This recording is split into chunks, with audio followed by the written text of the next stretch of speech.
ازيكم عاملين ايه؟ النهارده هنعمل مع بعض الكبده البلدي على الطريقه بتاعتي. معايا هنا نص كيلو من الكبده مقطعاه كده زي ما انتم شايفين شرايح صغيره.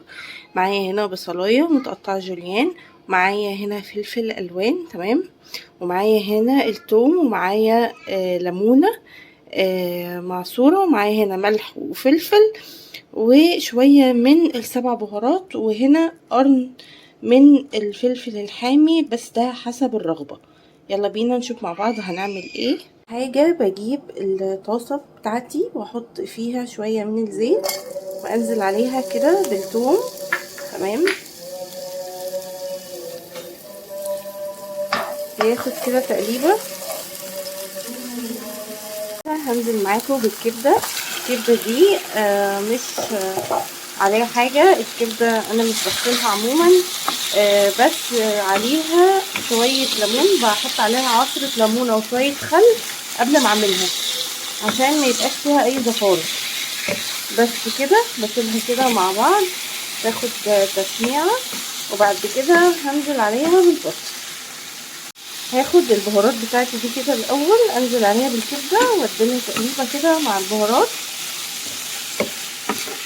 في ناس بتحط على الكبده كمون، بس انا عموما مش بحب كمون الكبده خالص،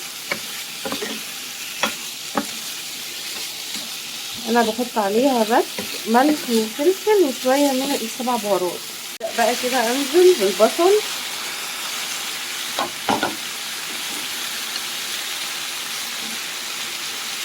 اديله تقليبه كده.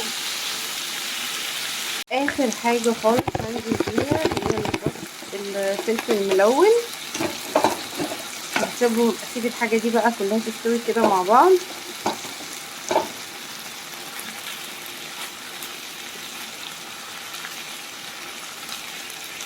وبعد كده اللي حابب يحط الفلفل الحراق بيحطه، اللي ملوش في الحراق بيتعبه ما يحطش منه خالص.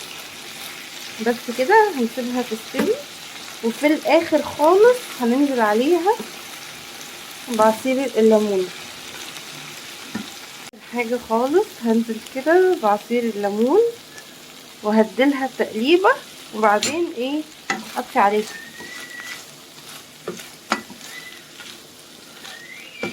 انا هنا طبعا قطعت الفلفل ان احنا بنحبها سبايسي.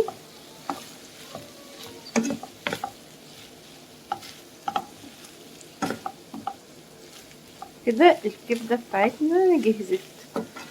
في ناس بتاكلها بمكرونة بتتعمل سندوتشات كده، فاحنا النهاردة هنعملها مع السندوتشات.